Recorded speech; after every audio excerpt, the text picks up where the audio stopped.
Clerk, could you please call the roll? Yes, ma'am. Alderman Rhodey. Alderman Kennedy. Here. Alderman Vollmer. Alderman Vaccaro. Present. Alderwoman Ingracia. Present. Chairwoman Davis. Present. 4 present, you have a quorum. Good morning, and thank you for being present today to the committee members. We have before us resolution number 19. For the record, we will not be having any public comment on this resolution, and we will move forward as quickly as possible. So I'm asking Alderman Antonio French to come forward and explain his resolution. Thank you, Madam Chair. Is there a copy of the resolution I can have there?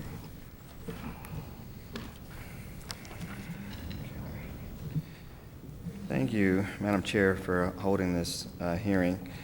The point of the resolution is to, one, recognize the fact that we have an ongoing situation in the city of St. Louis and really in the greater St. Louis region.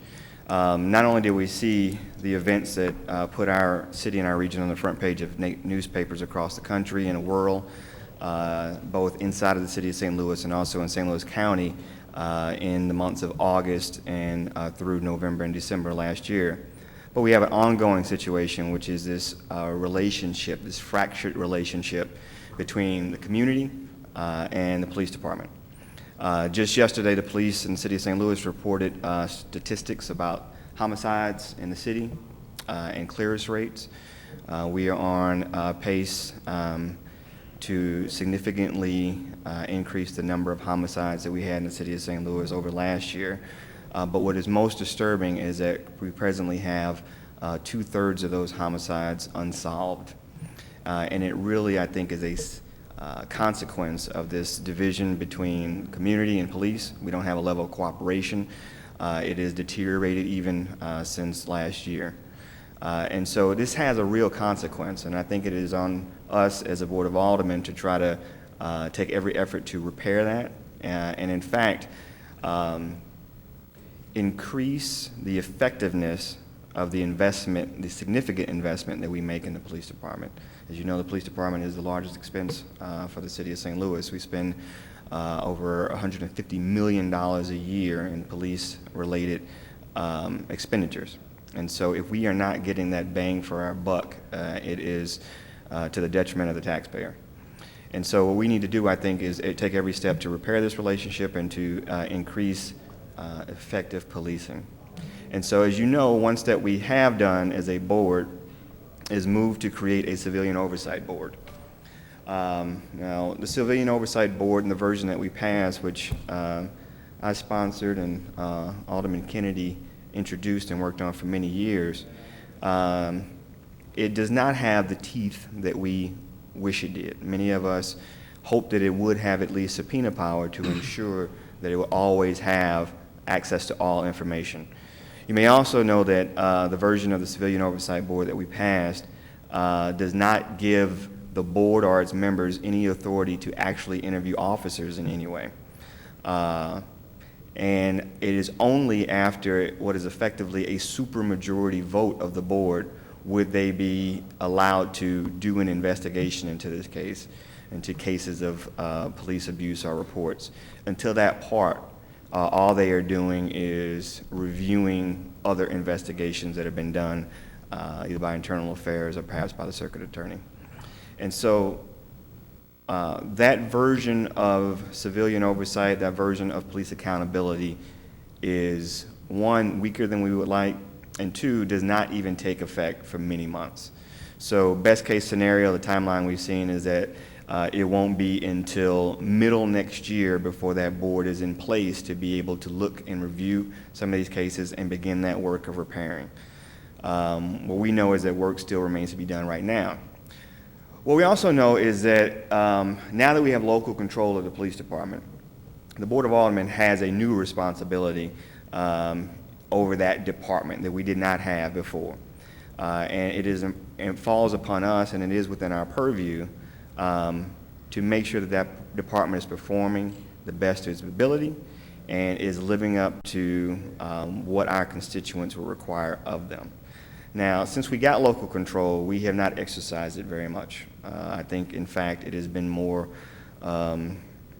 just mayoral control at this point. The legislative branch has not really exerted any influence so far in the departments and running of the department, or how we would like to see that department operate and better serve our folks. But as a new department in city government, it is under our purview. The Public Safety Committee under Chairman Kennedy is taking a closer look at many issues that we had not before, so that's a move into the right direction. And one of the things I was hoping to do with this resolution is, while we have limited, and for some reason, the authority of a civilian oversight board, what is undeniable and is clear is that as aldermen, as people who have been elected to represent these communities, this body does have the authority to look into matters of department, to receive information, to, in some cases, if necessary, request or subpoena information, witnesses. The charter provides us all the tools we need to be able to get a clear picture of what's happening in the department. And so I think it falls upon us to do everything we can do to make our city safer, to repair that vital relationship, and to provide the amount of accountability that we expected to get under local control.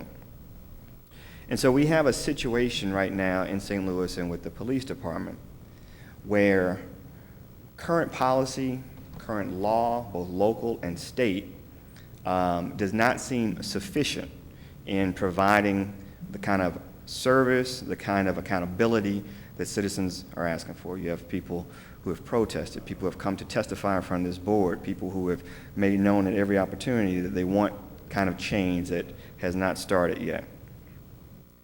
So I'll tell you about two incidents. One happened a few days after Michael Brown's killing in Ferguson. Here in the city of St. Louis, on Riverview Boulevard, one of our own colleagues, Alderwoman Flowers, saw a mentally ill young man outside her store. This is a man who was known in the neighborhood. Everybody knew he was a little mentally ill, a little off. He had shoplifted from a store, and they had called the police. Within seconds of the police arriving, they had shot him dead. We were told at the time of Kajimi Powell's killing that he had a knife, that he had moved within striking distance of officers, and that it was completely justified under Missouri law and department policy for him to be killed. Now, it was a few hours later the next day when a videotape came out, and we saw exactly what happened. And I think after people see that video and saw that video, it is very hard for anybody to say that that young man had to die. There were lots of other options. But what we have here is that under current law, under current department policy, that killing is completely justified. That killing did not result in any punishment, any reprimand. In fact, those officers were back on the street patrolling that neighborhood within a couple of days. It is incidents like that, I think, that this special committee that we are proposing would have to look into. And what I mean look into is that what we propose with this resolution is to take a 2-year period from January 2014 through December 2015. And a special committee appointed by the President of the Board of Aldermen, made up of aldermen, would have an opportunity to review these cases and to look for where we can improve. What changes in policy should we recommend? What changes in law through the form of ordinances or bills should we propose that can repair that gap? There's a gap between what is legally and lawfully allowable and what is morally right. And that gap is creating a larger gap between the community and the police department. And I think that it is our responsibility to move to a direction that helps bridge that gap.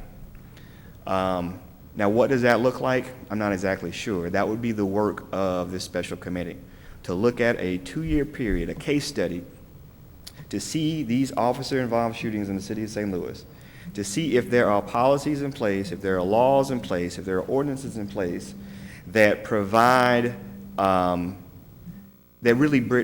make that gap between what citizens believe is the difference between what is legally allowable and what is morally right. I'll give you another example. This one didn't happen here in the city of St. Louis. This one happened in South Carolina. A man, 50-year-old African-American male named Walter Scott, was pulled over by police. He decided to get out of his car and run. Officer chased him, and a video was released very soon that showed what happened during that chase. Walter Scott was running, and he was shot several times in the back as he was running, unarmed man. Now, what we don't talk about is that that is actually legally allowable in Missouri, because Walter Scott was a felon. He was a fleeing felon. Now, what was his felony conviction for? Child support. So that is an example how in Missouri law, in the city of St. Louis right now, there is a disconnect between what is legally allowable by law and policy and what is morally right. And I think it falls upon the legislative branch to thoughtfully examine how we can bridge that gap that takes into account both the facts that being an officer in the city of St. Louis is a tough job, and that you deal with a lot of violent folks, and we do want to arm them with the tools needed to be successful and also to be safe, but also balance that our police department cannot be successful without that trust in the community, and we're seeing that now. We cannot have a police department be effective if people won't cooperate with the police, if people see police as a occupying force rather than folks who are there to help. That is a situation, and it can't be left up to the police alone to fix it, and we do have a role in that. And so what I think would be a proper way is for us to form a special committee to look at this issue, to take a defined period, which would be a 2-year period of cases. Many have already occurred, so between January 2014 and today, and those that would happen for the rest of the year. Now, this is not to do independent investigations. This is not to replicate what Internal Affairs does. This is not to replicate what the Circuit Attorney does. This is to look at it from the legislative point of view. What changes to law, to ordinance, what policy recommendations should we make? What changes can we do as a legislative branch to help repair the situation? And you can only do that with information. Now, 2 things that are also occurring is that, one, there's an effort in the Ways and Means Committee right now to fund the Office of Legislative Research, which is something that exists in our rules. It exists in the charter for the Board of Aldermen to have, but it has never been funded. So the President's office has made a motion to fund that this year, so we would actually have some ability within our own branch of government to be able to do some independent research, see what other cities are doing, see what other municipalities have done in the region and around the country to help change the rules, to help improve the communication and the relationship between the community and the police department. And there's also action still happening in the streets. And I think that no one should in any way interpret, thankfully, the lack of violence or riots or violent civil disobedience of the last few months to say that that is not still simmering. This situation existed before August, and it simmered, and there was no action, and it boiled over. We have an opportunity right now, while it is still calm, to begin this thoughtful work of trying to repair this relationship and to improve services for the citizens of the city of St. Louis. And we should not wait again until it boils over once again. Because in that crisis, when people are angry, when things are on fire, when people are on edge, that is not the time for, is not the environment for thoughtful, reasoned discussion and debate. We have a calm right now, and I think we should take that advantage of that for some thoughtful, reasoned debate and to examine the situation over a long-term period, not on a case-by-case basis, not to look at this case, not to look at that case, but to look at a 2-year period. And these are all the cases that have happened in that 2 years. And let's figure out what's going on and what we can do to improve that situation. And with that, I'll open to questions. Thank you very much. I shall take the opportunity very briefly. I took a lot of notes as you were speaking, and there were just a couple of viewpoints that I wanted to explore. I was very glad to hear that President Reed has requested some funding in the budget. Out of all the things that I've heard and read in the last 6 months or so, that probably is the best method to be used to have an investigative type arm of legislative procedures that could probably combine all of the various branches and departments of law and justice to look at policy. I believe policy is what we're really talking about, not necessarily looking at cases. And policy is much easier to use when you're trying to come up with resolutions to problems. When you get into identity of specifics, it clouds and complicates a situation. And it also brings to the public a sense of misunderstanding that maybe something else could happen when it cannot. It could also give the misunderstanding that the members of this body have powers that we don't have legally. It could also continue a conversation down the wrong road and or path. And we really, as you just said, would like to find the new and better way to come to a better way of operating, and most especially communicating and working together. So that was my first thing that I looked at. And I guess my second one, and I'll move it on to questioning after that, is I wanted to just put out there for me, for my own understanding as we go through this process. I'm really concerned about our legal parameters and where they start and stop.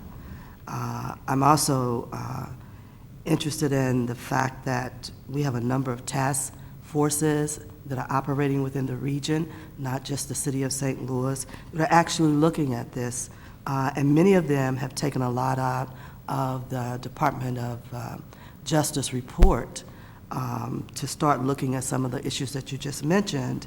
And those task forces all include everything from the average everyday citizen. Some of our leaders of protest are involved, and some former felons are involved, and lawyers, professors, social service people, all of them are involved in looking at these issues and how policy could affect it and change it. So, but that's just me, and I think as we go through with questioning and everything, I'll probably have a better understanding of what that means as far as our legal parameters are concerned. The last thing I would want to do is to get the public at a place of misunderstanding and or agitated by us creating a scenario that may never go anywhere. And so that's where I'm at. And so I will open it up for questioning now. Oh yes, Alderman Rhodey. Thank you. Could you use your microphone, please? Scolding me, I'm sorry. Thank you, Madam Chairman. I guess I had maybe perhaps a couple comments and a couple questions. I supported the Civilian Review Board most recently and actually some years ago when it first came before the board. And I did that because I felt that when people carry guns and enforce law, there's an element of transparency that's going to be needed. It's an incredibly difficult job, and decisions are made in a split second. Not that I've ever been through one of these things, but I think about on medical TV shows and stuff like that, when there's a surgery that's botched or something that goes wrong, they do a post-surgery review and kind of a peer review to talk about how they could do things better.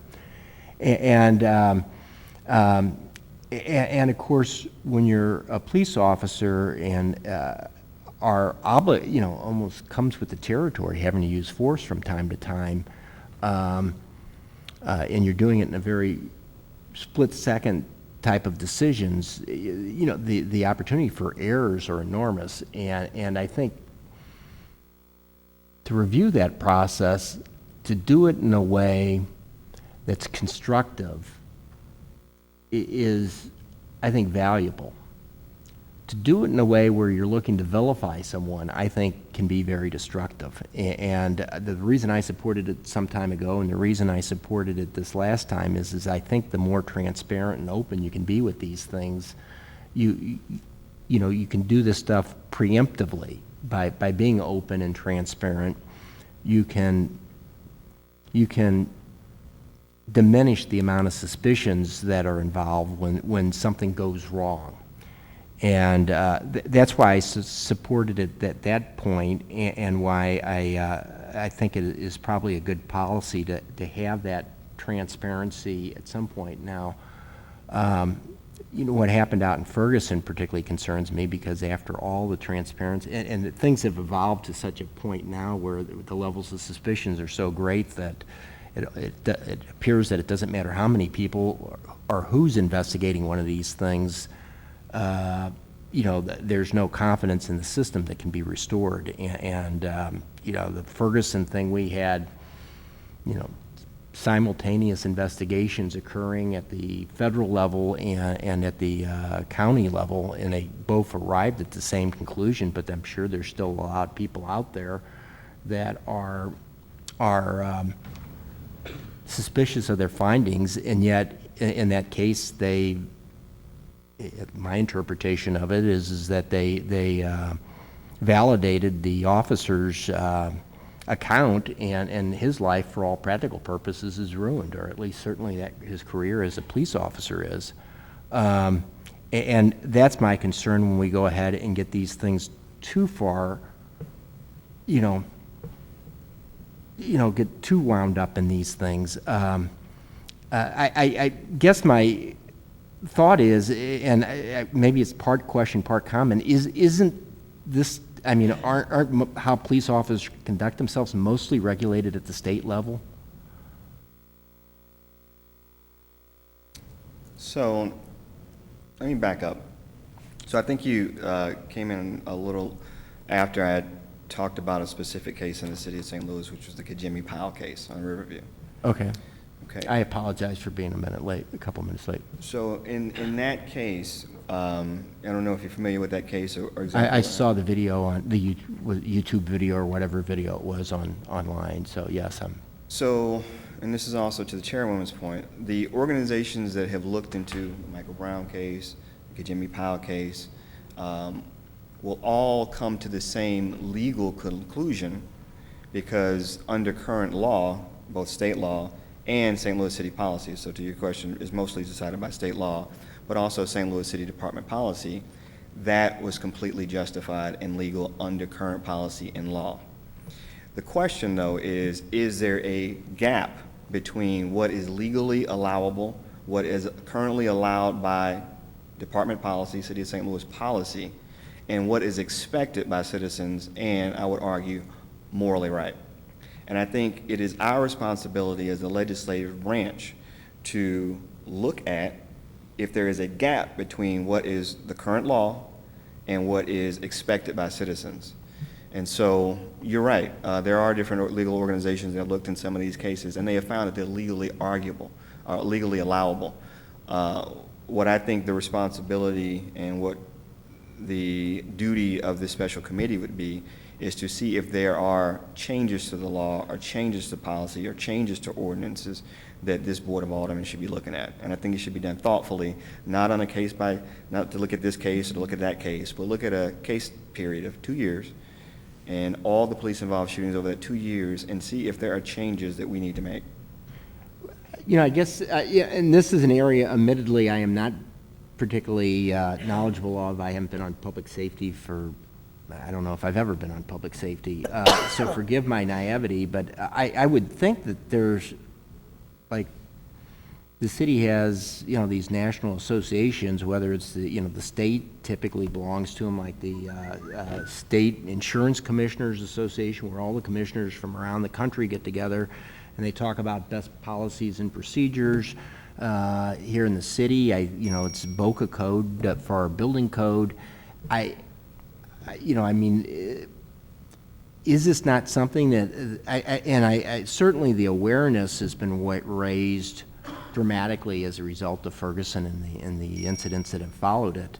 But it just seems that there ought to be something out there with more resources and expertise and frankly, a better, you know, a larger sample to help establish, you know, what are best procedures and, you know, bring those back to our state, and then in turn we can bring those back to our city.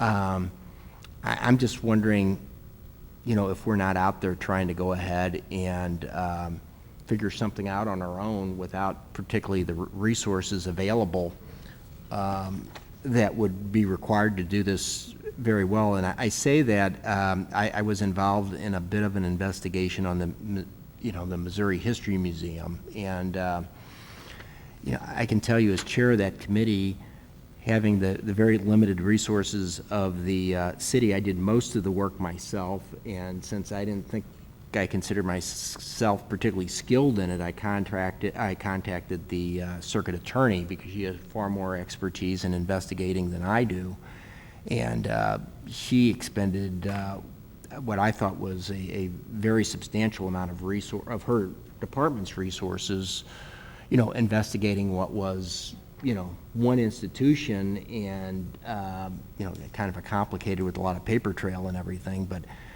these investigations can be, you know, I would hate to guess what the cost was to the federal government and the Attorney General for the investigation of the Michael Brown thing. I would think it would have run into the millions and millions of dollars. And of course, that was a criminal investigation as opposed to what you're proposing here.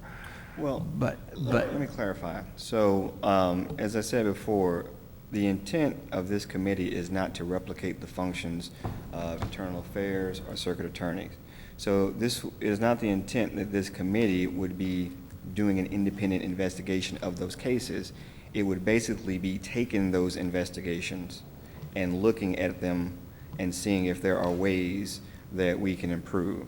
So many of the documents and findings that the committee will be looking at are those completed reports done already by those agencies. We don't expect that this committee would be doing independent investigations. This is to examine completed investigations and to have the power to ask follow-up questions if needed to get down to where policy changes could be made. Well, who would you envision, you know, actually going out and pulling those cases and doing the analysis and preparation? So I would envision, first, does anybody know how many people have been killed by police in the city of St. Louis in 2 years? Probably not. Probably the first question we should ask. We were asked both the police department and the circuit attorney's office for the cases that have been, that resulted in death of officer shootings. So we know how many cases that is. It's not hundreds, it's less. I would think that doesn't require an investigation to get that. I would think you'd get that with a letter to the police department or the circuit attorney's office, couldn't you? Or I agree. Yeah, I think that should come very easy. And that could be the work of this committee to request that. And that would be a starting point. And then as you look into and the findings, you can do follow-up questions, ask the circuit attorney, asked the police chief, what is the policy, what is the current law that allowed this? So for instance, one of the things that we have done before with the Public Safety Committee, and this was actually following the Powell shooting, the chief did come in and at our request gave us the policy for the use of deadly force, the use of mace, non-lethal means, and even from that, there were some questions brought up. In the case of the Powell shooting, if there were two officers there, one under current policy, the policy suggests but does not require that if there are two officers, that one can use taser or mace to subdue, especially mentally ill suspect, as long as there's a second officer there armed to back up just in case the taser doesn't work. But it's not required. And so I think there's this difference that, and this might be from tradition, having never really had any certain authority over the police department in the city of St. Louis at all. It might be just tradition that we look at the police department much different than other departments. And so if you look at the fire department, for instance, there are fire departments in St. Louis County that is policy, don't go into vacant buildings. Vacant buildings on fire, their policy is to stand back and just kind of control it, let it burn down. That's not our policy in the city of St. Louis, thank goodness. And so if it was our policy in the city of St. Louis, though, it would be completely appropriate for the Board of Aldermen, either the Public Safety Committee or a special committee, whoever, to say that it's in the best interest of our folks and that our constituents do demand and do expect the fire department to put those buildings out, not just to sit there and watch it. And so we may have a different standard, and it's perfectly our place to impose a different standard. And I would suggest the same thing with either policy regarding the use of deadly force or even non-lethal means, the use of mace on nonviolent folks. These are things that we should look at and possibly Alderman, make recommendations. I don't mean to cut you off, but when it came time for me to do the Missouri history thing, we had no staff. I wrote that report myself as chairman, and I mean, I spent many hours writing that report. And the question I guess I asked you again is, who will actually be writing the report? Who is going to go out and actually collect this information? Are you expecting members of that committee to go ahead and do that, so that if they're on the committee, because if the president calls me up, and I'm just being really blunt, if he calls me up and says, hey, I want you to be on a committee and I'm expecting you to go out and compile a bunch of reports, read through them, and draft a report, you know, I don't have, I mean, thanks but no thanks. I just don't want to be on that committee Sure. right now with everything else that I have going on. So- And I'm just wondering who would, I mean, I agree with you, and I've complained about it publicly. I'm excited the Well, fact no that I staff. heard that we might get a legislative assistant, but we don't have that budget adopted yet, and it'd be great to have that person, and when that person gets down here, I have an idea there'll be a lot of people dumping stuff on them. But, you know, are you anticipating being the one drafting the report, or have you No. solicited, So I have think you that had a conversation to with answer the your president question, on who that chairman of that special? I think there will be added work on those people who are on this committee. It is a tall task and it's work to be done. It needs to be done. But that being said, as we just discussed earlier, there has been a move to finally fund the Office of Legislative Research here in the Board of Aldermen. One of the reasons I think we are sometimes at a disadvantage as a board is because we have starved ourselves of necessary resources to be effective at our jobs. And so I applaud the President's move to finally fund that Office of Legislative Research.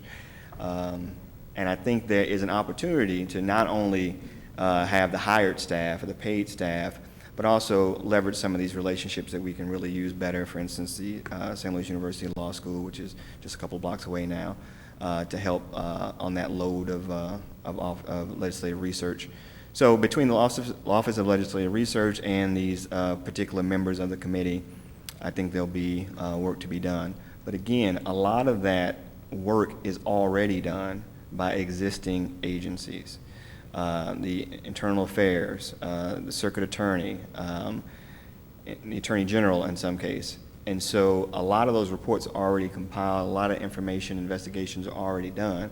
And so our role at the Board of Aldermen, Special Committee, would be to look at those findings and see if there are patterns and ways and we can improve that.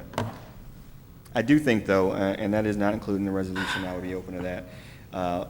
Most of the times when these special committees are created, it is charged with producing a report to the full body. This is something that I actually talked to Alderman Kennedy, as chairman of the Public Safety Committee, as we were expecting this to go to the Public Safety Committee. One of the things that we're going to tweak. I guess that was my next question is why do you call for a special committee as opposed to just asking this, the investigation be done by the Public Safety Committee? That's a possibility, and we've kind of talked about that, but as you mentioned, the Public Safety Committee is large. It has a lot of tasks already in front of it. And so the idea was to have a special group of committed folks who are going to look at this thing over a long period of time and focus on this one issue. It is completely within the authority, I think, of the Public Safety Committee to do that. It is a big task, and it might be one for a special subcommittee, but that's a possible way to go. If it's all right, Chairwoman. Making more work for you over If there. it's all right of the Chairwoman, we're honored to have with us today the Chairman of the Public Safety, and I'd like to get his reaction to. And he's next on the list. Well, before I yield the floor, if I could just, if he's willing to answer a question, is this something that you're interested in taking on, Mr. Chairman, or in your committee? As the chair, I certainly would be amenable to doing it. The Public Safety Committee, as you know, deals with more than just the police, fire department, building division, emergency management services, all of that. So its purview is much larger than this, and it deals with a larger legislation and all those larger issues. So it would be an additional task, not one that as chair I would not be willing to do.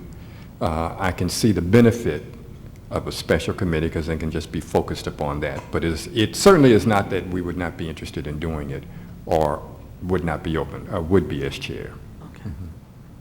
We just have to figure out how to get it done. Because all those questions that you mentioned, if I can continue, Madam Chair, have to be answered. Who's going to write the report? There have been other committees I've been chair of that we've issued reports, and as a chair, I've had to write the report. I do understand the issues that you're raising of lack of really staff at this point. So it would be a task, but I do see the importance of it. My final thought, I have to apologize, Madam, I monopolized your time. I have an event that I'm hosting something here in a little while, so I'll probably be leaving a little early. Were you planning on taking a vote today, or, no, okay. I guess my final thought on this is,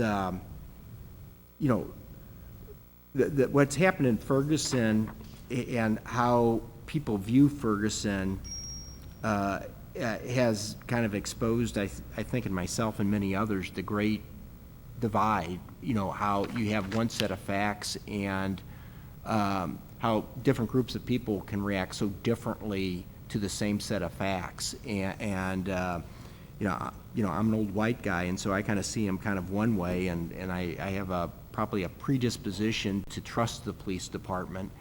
And there are people that I know and respect who are African American, and they view that same, who almost on any other issue we agree with, and they see that same set of circumstances, and they see a completely different, they arrive at a completely different conclusion. And it's kind of a stark reminder that while we have come a great distance, there's a lot of work that needs to be done. And my concern would be is that you know, this whole thing gets kind of, you know, carried away with almost like a pre-anticipated, you know, conclusion before, you know, because you have such strong feelings on both sides.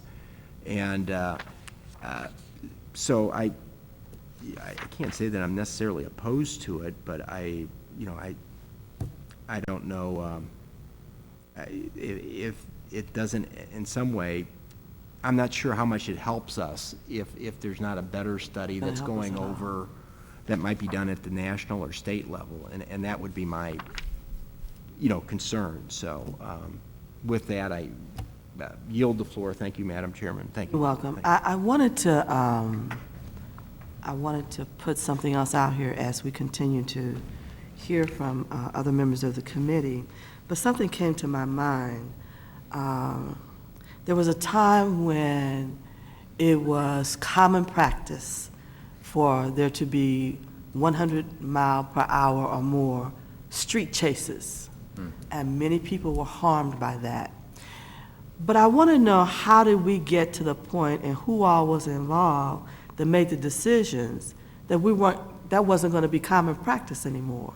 So I see Circuit Attorney in here, I see representation from, and I just need the question answered. And I was sitting on the Citizens Advisory Board with the police department when we all worked together as a community. I know, but I just want you to tell me, where were you all, Circuit Attorney's Office, in that process, and where was the police department in that process? Very briefly, just tell me if you remember. Rachel? Oh, you want me to speak? Yes.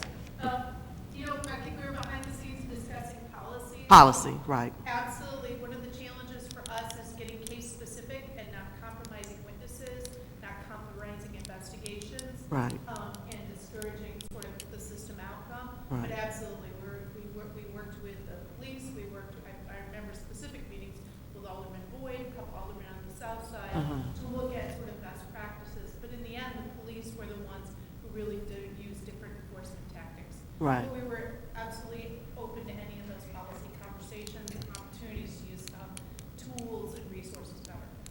But if I recall, though, it was eventually a change in policy. Policy, that's what we're talking about, right? That policy, Yeah. at that time, policy was set by a board of police commissioners, Right. which does not exist anymore. Right, and that's what I want to stick with policy, and I think that's what you're talking about too, is policy.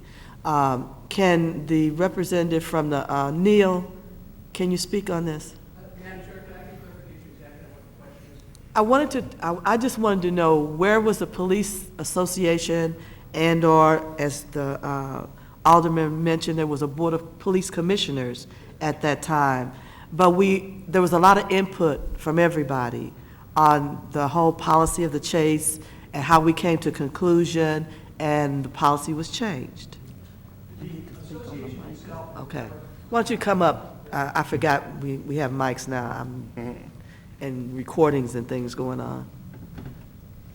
The association itself would not have been part of the conversation, but Okay. obviously our members were, Uh-huh. and the members would have participated and talked about what they thought was best practice. What happened in those situations is that a committee is formed, typically appointed by the chief. The board would have had nothing to do with that directly, Okay. other than to approve the policy once it was actually created. But they typically try and work on those sorts of policies, and I know they did that one because I was aware of it, certainly. They had police officers, they had patrolmen, they had sergeants, they had everybody who would have been in the line of command who would deal with these issues. And they basically, everybody had input into those things. Now, you brought up what I was trying to get to. In standard operating procedures of corporations and entities and associations as this, the chief executive officer and his staff normally bring requests for policy change. They do the investigations. Sometimes that board and/or commission will suggest a change of policy, and they have to go do the research. They have to bring back the answers, and then we discuss it. And then if that is a requirement, and we all believe that that's in the best interest of the operating procedures, then we set that policy. And that's what I wanted to get to. I think we're kind of going about this the opposite way. And so, at leaving that, I'd like to go to Alderman Kennedy for your questions, please. Thank you. Thank you, Madam Chair. Sure. Yes, sir. May I make one point of that? Yes, So, well, I agree with you. I think that proposed changes of policy can come from those departments and come from the leaders of those departments, but that's just one way that proposals to change in policy comes. Proposals from change in policy can also come from citizens, can also come from the board, which is supposed to oversee that. And the other thing, with regard to the change in policy regarding the chases, the speeding chases in the city, one of the issues that was taken into account in that is liability issues. Is that these speeding chases often resulted in citizens being injured, their cars, accidents, Property, everything. all that stuff. And so one thing that has changed from then to now is that there is no longer state control of the police department, and so the state no longer pays liability issues. And so now the city of St. Louis is solely responsible for liability issues. And cases of police misconduct, cases of death resulting from the use of lethal force is a big source of liability for the city of St. Louis. And I think that's something that the Board of Aldermen needs to pay close attention to. I think we've already set up in Ways and Means a $1 million fund just for that stuff. The Kijimi Powell case alone, they're seeking damages that could exhaust that. Right, well, that's one of the questions that could be asked through Public Safety Committee and get an answer on exactly where we are in dollar amount and anticipated dollar amount, so we can be more specific on things like that. But I am also saying, and I was not precluding, that a request can come from a member of the board and/or a committee, but the work would be done by the various entities that are lawful and legally prepared to gather the information and bring it back to us for final decision. Alderman Kennedy. Thank you, Madam Chairman. I would recommend some additional language in the resolution. And we did talk about that as we Right. thought it was going to go to the Public Safety Committee. Just to make it clear exactly what it is you would like the committee to do. And, language after you're saying, examining police-involved shootings from January 2014 to December 2015 in the city of St. Louis as it relates to policies, procedures, practices, police training, ordinances, state statutes, conditions or causes, and then a statement maybe about aggregate data related to, results of internal police review or investigation. So it's clear that you're not looking to look at the specifics of any case, but the compiled data that comes from that. And it's also clear then that you're looking at policies and procedures and not trying to be an investigative body looking at individual police shootings. That language, I think, would really help the committee to better guide its function and where it's going to go anyway. At this point, it's a little broad and open. And then I would suggest, though you say by the end of the session, you might want to consider a specific date. And also a statement about that they should return with findings and recommendations. Yes, all So very well received, yes. I would I agree. recommend that. And that would also, I would think, help others to be clear and relieve any concerns they may have that this is, aimed at being a kind of witch hunt. Or it could. Because you made it very clear you're looking at city policies and practices and procedures and any state regulations related to it, and not trying to reinvestigate the individual cases. Correct, and that's not the intent. And that's what you said was not your intent. By policy, yeah. So that's just what I had, Madam Chairman, just a recommendation. Thank you. Okay, thank you. Okay. Thank you. I would say that you are very much on track. And one of the things the problem I had was that it really didn't talk about specifics, and and wasn't enough emphasis on policy for me. It read like we were reinvestigating cases, which we have no power to do. And there would be no outcome or changes in the outcomes from what has already been done. So it would be kind of futile to let it go out like this, because people will be thinking something different. When you really are talking about policy impact, is what you're really talking about. And if we could find a way to get to that point where we're using the trained, qualified entities that, number one, can collect the data fast, number two, come back and explain it to us so that we can evaluate it better, because just us talking among each other don't mean nothing. And then also getting a little bit of an overview from some of the other professional entities that are out here.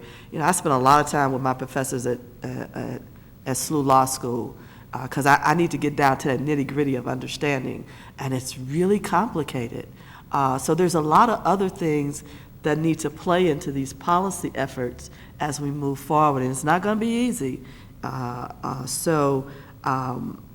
really appreciate the Alderman for bringing that forward for us. And I know we've had a lot of reporting back to us from the police chief, and I think public safety, almost every meeting, he's there reporting. But at the end of the day, I don't know if that has satisfied anybody. I'll just put it that way. So now I'd like to go to the next person. Alderman Vollmer is not here. Alderman Vaccaro. Actually, I probably have a question for Dave, too. He's not here. I don't, and maybe, Terry, maybe you can answer it for me. Can we, my understanding whenever something comes in committee, and I certainly could be wrong, I haven't been around that long, that we could, the discussion is whether or not to bring it back out. Can we make changes to that resolution, or does it have to be a different resolution? My understanding always was that that what we're working on is whether or not this resolution should be heard by the full board or not. And then it would have to be a whole different resolution. And then it's just, and I guess Dave, or if somebody can clear that up in my mind. Madam Chair, Yes. are you asking is whether or not the resolution can be changed in the committee? In committee, or can It we can only be. discuss whether or not this particular resolution can go out to the full board? At least that was my understanding. The question is whether or not we want to send this to the full board, correct? Well, But that's as what far as I know, I is it- thought when it comes to committee, that's all we could discuss. I didn't think we could make I don't think we're changes limited to it. that. I think that a committee could make amendments To to a resolution And that- and/or substitute and that I would resolution. have to That's also my stay. understanding, and I embrace the idea of a working committee too. And I'd like to check with Dave. Other than that, I just have some comments. Sure. I'll go get Dave. I don't, in my own mind, think this helps. I do, as far as, communications with the police and the citizens. The answer to your earlier question, I believe, was 77 homicides this morning. As of today, I believe it's 77. 78 as of last night. 78, okay. I didn't watch the news this morning. So, depressing. another number is $5 million. $5 million that we paid for police overtime last year. Another number is that million that never really is quite a million. I would rather think and believe that there needs to be more community outreach as to how we get the different community, even in my community, but to get that one-on-one back with the police. I don't know that that's there. I do know, and these are a couple facts, that, I'm in the Big Brothers program. I had my big brother and his sister, and this goes back a couple years ago, and I saw Dave Zarek, who's a police officer right in the Central West End, and I pulled over and said, "Hey, Dave, how's everything going?" And I heard them in the back seat go, "Wow, he could talk to the police." So I do think that it's important. I think money should be being spent to have more officer-friendly kind of stuff. I also know that as my little brother's gotten bigger, that last year, I believe the first homicide of last year, I don't think it was this year, it could have been this year, but I believe it was the first homicide of last year, was his friend in his front yard, and the guy died in his house. And when I talked to Michael about it, I'm like, Michael, I mean, it would certainly upset me. And I talked to Michael, and I'm like, Michael, would you want to talk about this? That, you know, I mean, I would think there'd be, but it seemed like it wasn't as, you know, I wouldn't want to talk about it, you know.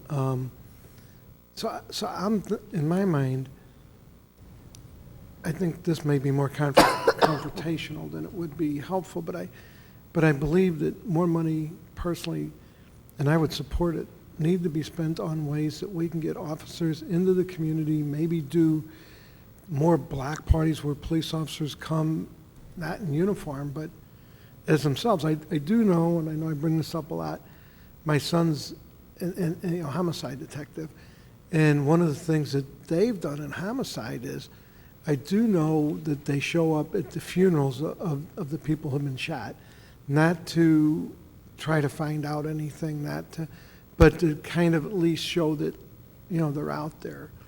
And in my mind, you know, I honestly believe we should be spending more, and I think we wouldn't be spending $5 million on overtime for the police if there was more trust. And trust comes from friendships and relationships, and you know, and I have a lot of respect for you, and you know that. We're friends, and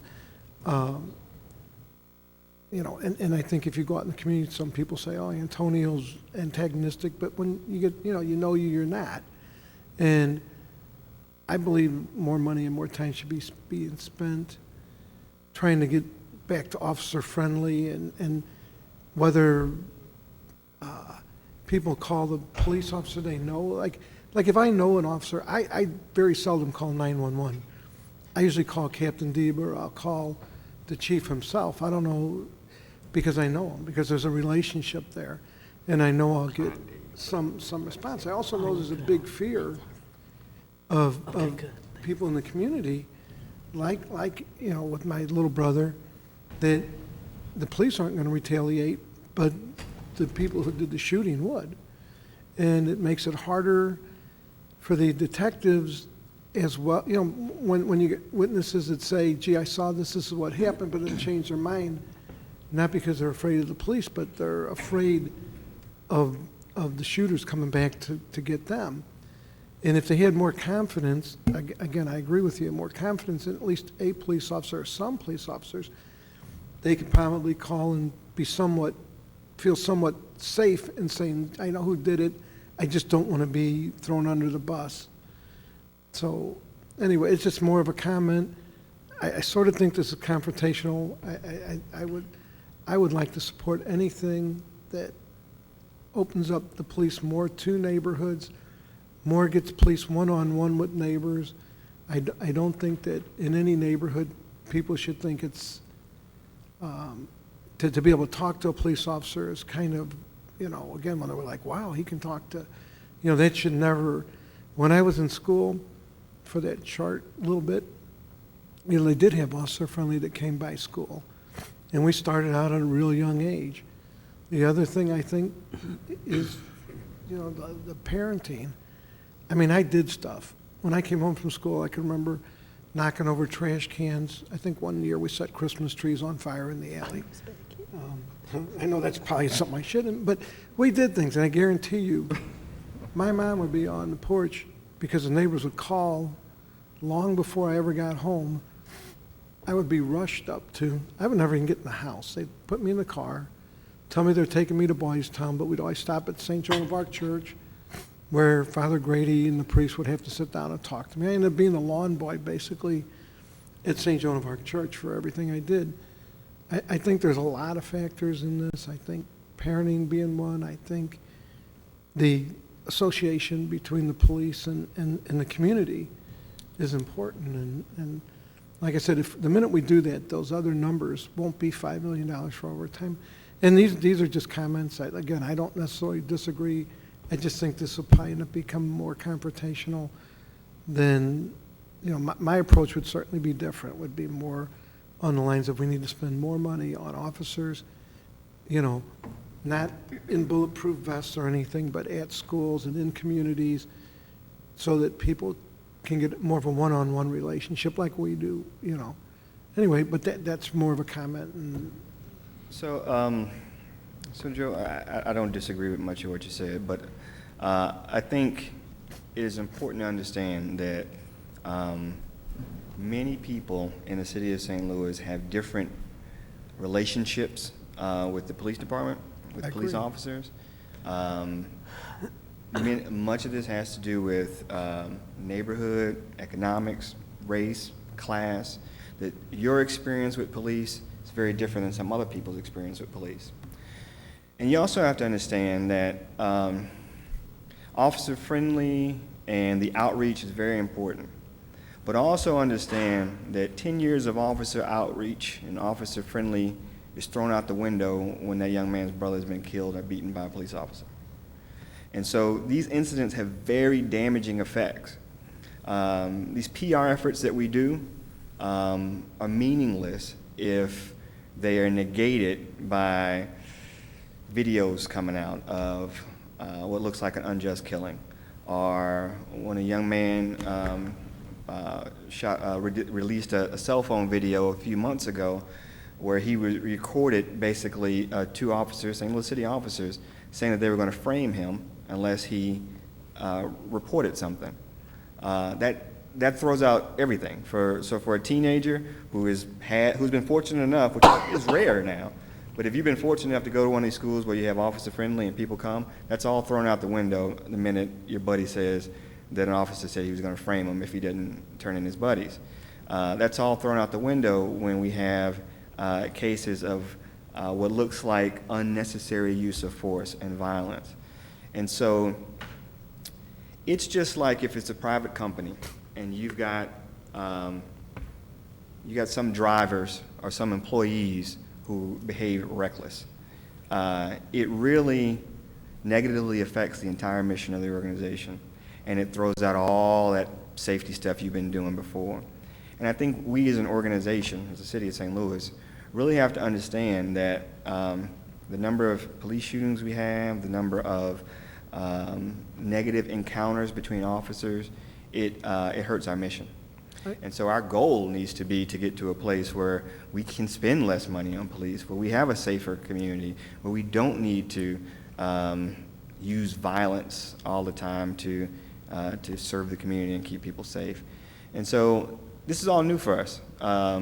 We are just into the first phase of local control. These are not discussions that the Board of Aldermen has ever had to have before. And so our relationship with setting policy, our relationship as a body with the police department, keeping in mind that it, like every other department, is under the executive branch, and it's really up to us to provide oversight and some level of counterbalance to the executive branch on these issues.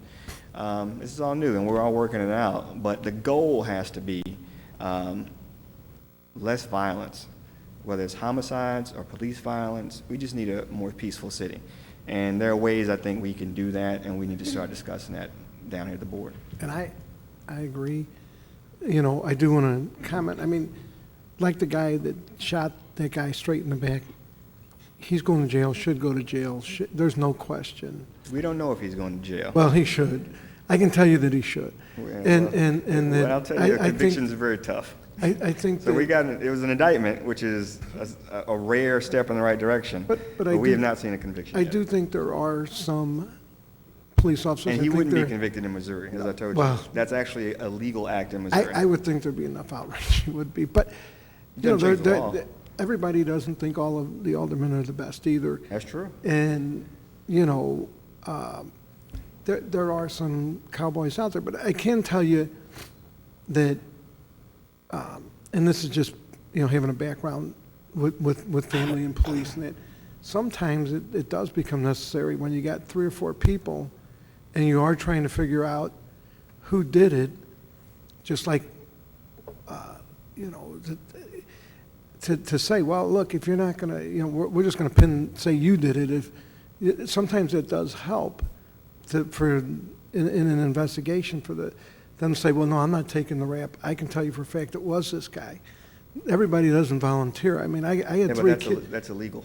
No, We shouldn't well, do it that. it may be, but I know I had three kids growing up, and I think if I asked who did something, and I didn't, sometimes you did have to say, okay, then everybody's going to get in trouble if, I'm just saying that, I think some tactics are out there so that they can kind of solve crimes and help in solving crimes. I don't, I do agree that some of the shootings are not, justifiable. Maybe they are to them at the time. I don't know. I know the big saying in the police department, I'd rather be judged by a jury of 12 than, carried by a group of 6.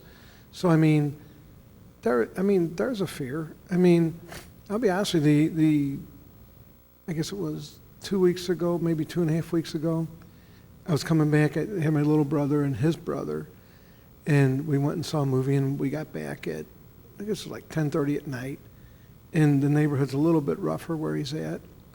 And I had saw a film, not even, of some car stuff that happened at Southwest Auto Parts, and how they did it by blocking the street. Well, I was coming off of, I won't say what street, but I was coming off the street, and it's barricaded with those blocker things on one end. And as I come around the corner, 2 cars pulled out in front of me and basically blocked the street. Now, I kind of saw that, so I sat back a little bit, but I'll be honest with you, I was nervous. I was pretty sure that at that point I was going to be held up, carjacked or something. And in my mind, I'm thinking, well, all kinds of scenarios in my mind of what I'm going to do. Now, I do have my conceal and carry, but I don't carry when with my little brother or when we go to the show or I come to City Hall, go to a ball game, because you can't carry it almost anywhere. But, in my mind, I don't know how I would have reacted if somebody had been walking up to my car, even simply to ask directions. But I can tell you, I was pretty nervous. So what goes through a police officer's mind, when somebody's coming at you with a knife or anything like that, certainly can affect the decision that's made. I'm not a police officer, but I'll be honest with you. I thought for sure, and I was thinking to myself, well, let me think. And I couldn't back up because of barricades, and I'd come around the corner, and I was thinking, well, maybe I should go down and back up and try to just go up that street the wrong way. I was also thinking about, do I just need to be prepared to run somebody over or something? I don't know. A ton of things were going through my mind, fear being the biggest factor in all of it. Well, after about 5 minutes, and I stayed pretty far back because I didn't want to get close, they did move, and I went on, and certainly it makes me nervous thinking, well, do I ever want to be over there at 10:30 at night? But I'm not trying to defend bad police officers, but I'm telling you there's a lot of good police officers. Oh, I agree. And I would just point out, too, in that situation that people do live over there at 10 o'clock at night. And imagine them that feel the same fear that you feel on a regular basis, and add the component then that they still don't feel they can call the police either and get any help.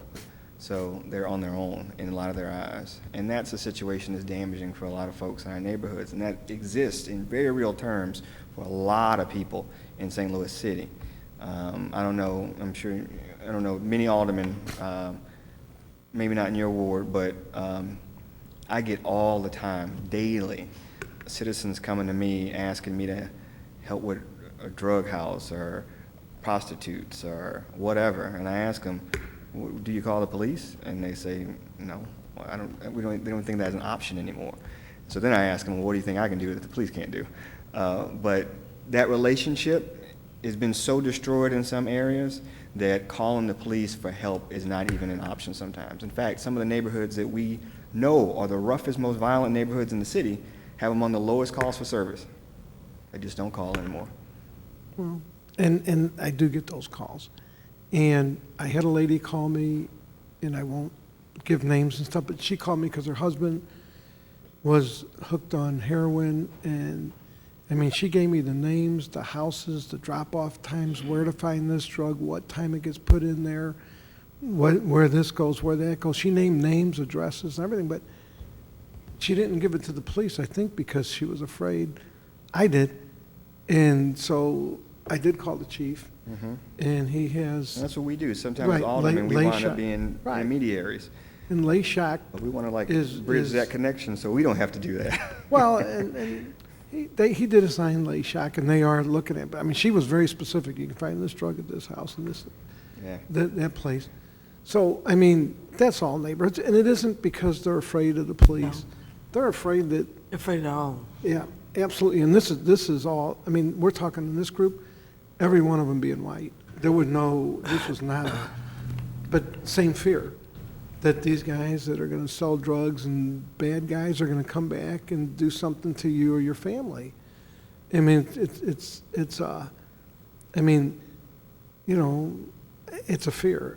And it's been something that's been a part of society going back to every group, whether it was the Sicilians back in the day and everybody was, you know, there's a group of people out there that, you know, like to spread fear and say you don't do stuff, and people are afraid of them. And, you know, and hopefully, you know, the only way you win against these guys is not to be afraid.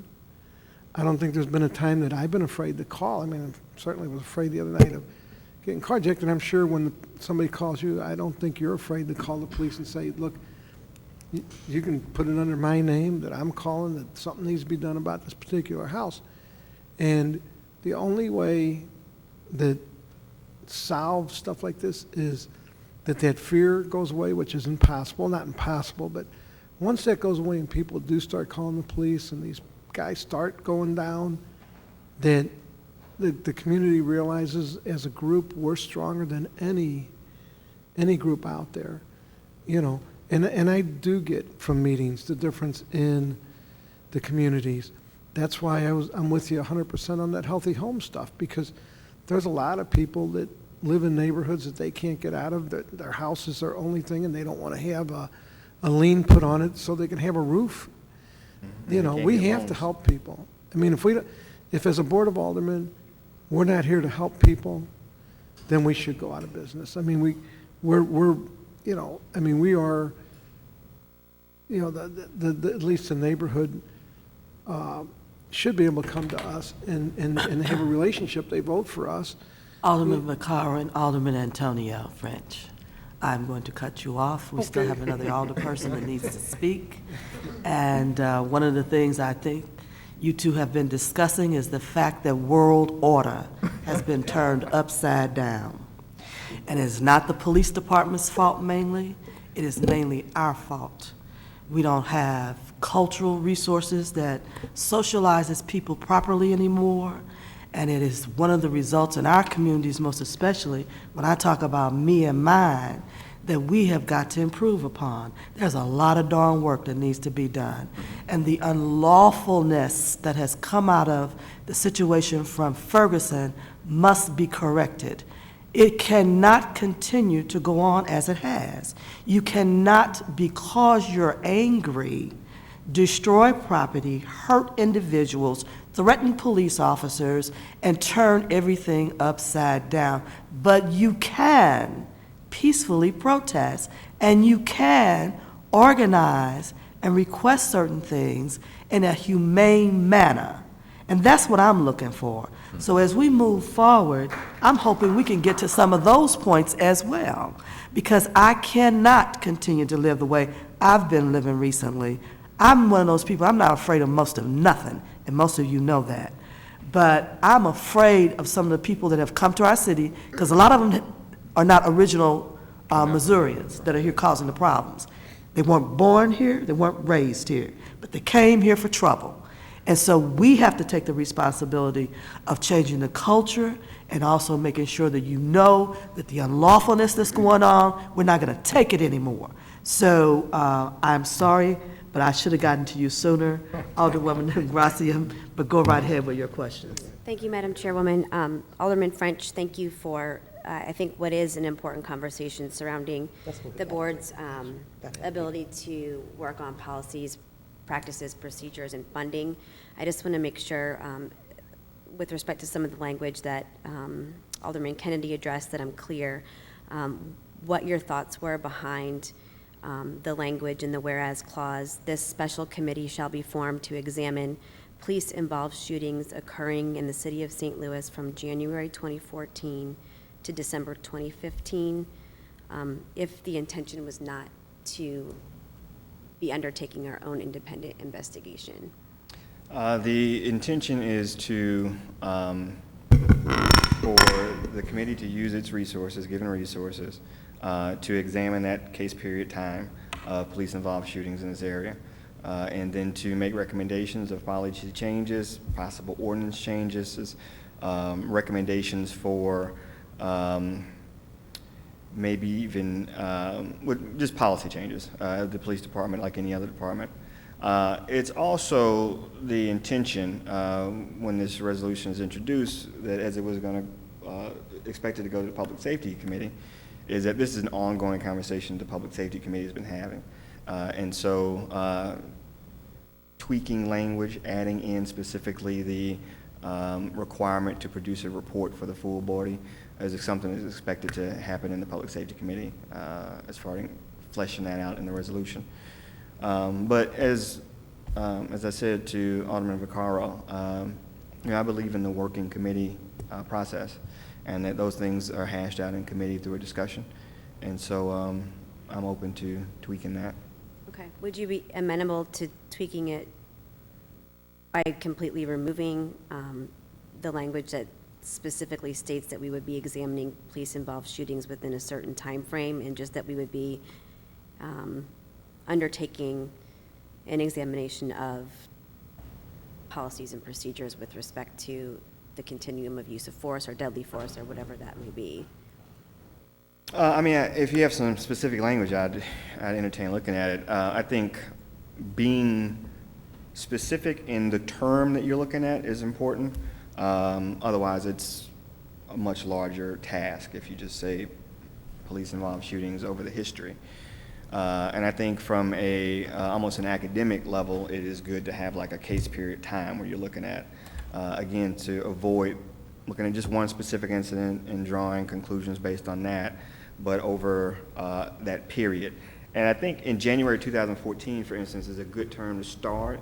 That is basically when the current chief kind of took over and put in his plan. So that's when we have new redistricting. That's when we have new districts took effect.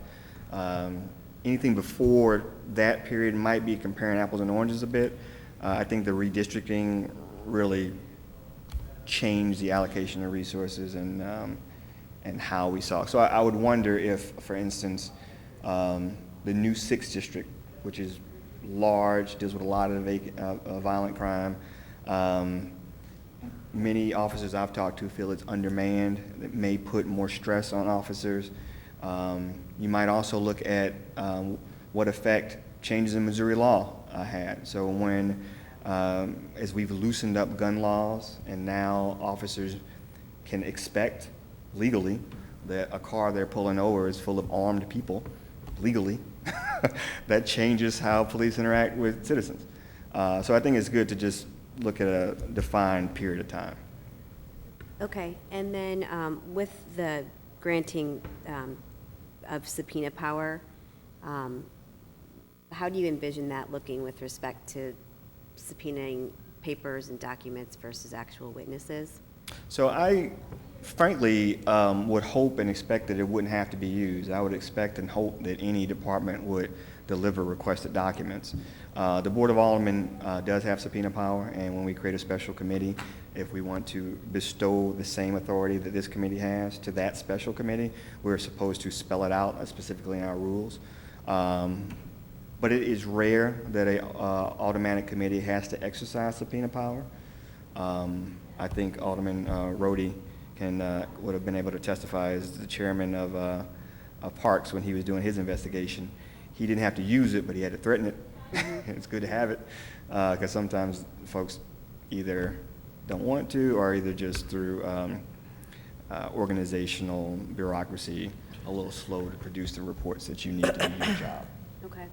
And I guess, depending on the case that we would be looking at or the information that we were seeking, I wonder if you've considered the effect on witnesses when you have the FBI, the Circuit Attorney's Office, the Police Department, the U.S. Attorney's Office, the Missouri Attorney General, and in some cases, the Department of Justice, all with subpoena power in undertaking their own investigations, sort of what role we play in that, also being that those organizations have received quite a bit more training, educational-wise, and with continuing education on how to handle witnesses and documents of that nature.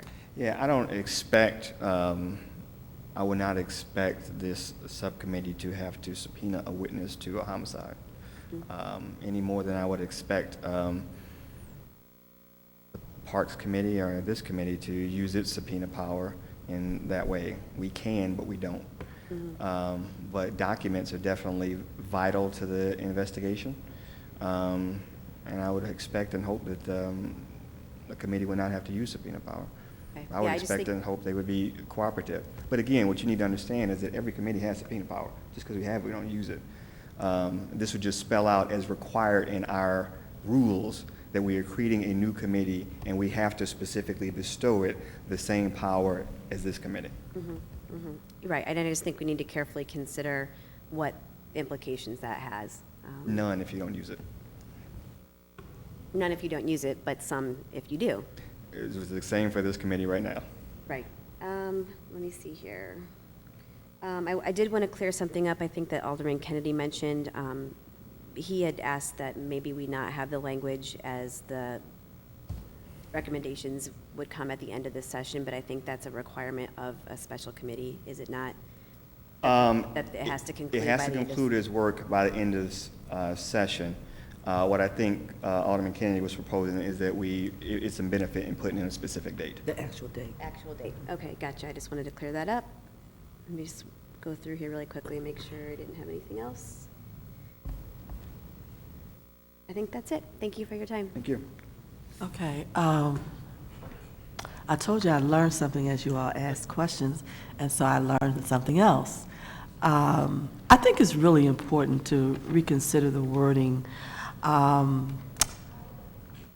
Looking at the murders between, and I'm sorry, I used the word murders, but looking at those shootings from 2014 to present, I don't think it really means anything. And the reason I say that is whether a shooting took place 5 years ago by a police officer or yesterday, it's about the policy. And so what we should be doing is looking at the policy and not cases. And if you're looking at the policy, they also have to give you data on how many it was, the time periods and all of that, versus, and I'm going back to this whole situation we're in this region right now. To focus on that time period sets a tone with this policy operation that we're looking at, I'll put it that way. And do we really want to do that? I think we really want to do the policy improvements, and I think you really are going to have a lot of cooperation from the various departments that you would need to work with, because it's not about us asking for stuff, because honestly speaking, we don't know what to ask for. So that's another reason why we got to work with people so that we can get to where we want to get to. And so I think that stating that we'd like to look at the policy surrounding that process might lend for more people to be supportive, number one. And then it would clear up anything else that any other entity might be thinking. And I've heard some weird stuff out here too, so I'm just going by that. And then secondly, sure. And then secondly, if there was a way to put the cooperative process in your resolution, I think would bring more support to it as well. So we know we need the police department, the circuit attorney's office, and the attorney general's office for sure, because I know a lot of this may have to come from the state level as well. And so we want to have cooperation from everybody and support and easy access and all of that in order to get to the resolutions that I'm sure that all of us will agree on in the end. we know something needs to happen. We know it needs to be looked at. So I think we could probably be in more agreement if it was spelled out that way.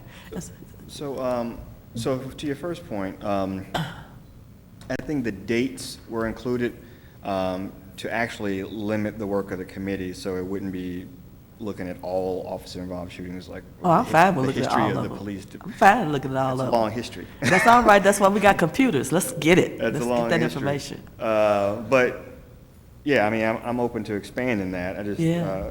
a 2-year period is, I think, a big challenge in and of itself. If you extend it beyond that 2-year period. But globally, you should look at a policy because you want to know if it's effectual, the change is needed, because if it's just a so happen that you had a short period of time that something happened, but then you look at 10 years previous or 20 years previous, and it didn't look the same, then maybe it was a for instance, and it's a situation that may never happen again in another 20 years. So that's why I want to look at all of it. Okay. Plug in that computer and let's get busy. And to your second point, in the end, the final section of the resolution, it does state that we further directed the committee to include in such discussion the Director of Public Safety for the City of St. Louis, the Chief of Police of the St. Louis Metropolitan Police Department, the Circuit Attorney, and then it says on all other parties and documents deemed appropriate. I think that the only party that you mentioned that was not included by name would be the Attorney General. Okay, sounds good to me. I think you had one more question. Yeah, I knew I had one other thing I wanted to ask you, and I'm not really clear on this, but have you, with respect to policy, are we thinking that we need to work with the state legislature in order to affect possibly some of the policy changes that we would like to see here? Or do you think that we have control at the local level to make changes that apply just to the city of St. Louis? So I think that is within our authority to set and help direct policy for our department and how our department and our officers behave and how the policy that we use. Now, on the state level, they set the rules for what constitutes a crime and what, and so I think there is a large gap between what is a crime and punishable jail time and what should just be the policy of what we expect of our officers. And so, we're not trying to throw anybody in jail, but we're just saying that, it should probably not be our policy to draw first and ask questions later. It should not be our policy, even if it is allowable by the state. But I do think over the course, it will put us in a better position to have a more informed lobbying position to ask for changes at the state level. Frankly, that's more difficult. And if we leave it up to the state to run the city of St. Louis, we're in trouble. We definitely have different priorities. But I think it will give us a more informed position. So as a body, that's one of the things that we could even recommend to the board is to adopt a resolution asking for a certain state change from the state legislature. Okay. Knowing that's a long shot. Long shot, Yeah. yeah. It's a very long shot.